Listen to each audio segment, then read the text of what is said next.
Here's a truth about Scorpio energy.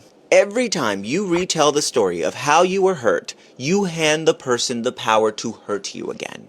And I know that's hard to hear, I know. And I want to be specific about what I mean because this isn't about forgiveness and it's not about pretending what's happened to you didn't actually happen. Real harm needs to get named and held. There's space for accountability, for consequences, for making sure that the truth of what occurred is known.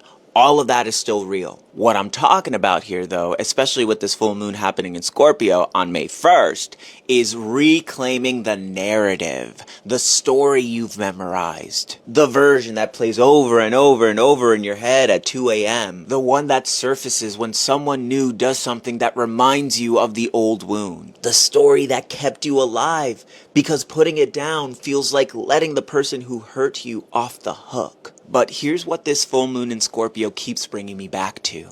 They already got something from you when the harm happened. And every time you loop that story, every time you let the narrative of that wound be the primary lens through which you see your life, they win.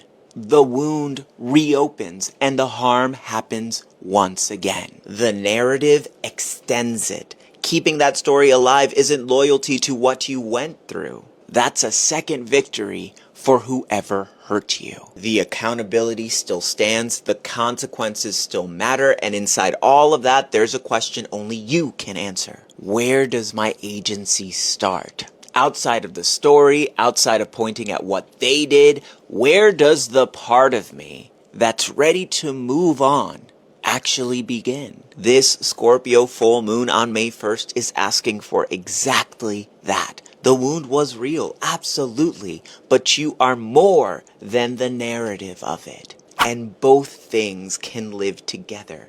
We cannot let them win again, whoever them is in your life. I love you so much. Bye for now.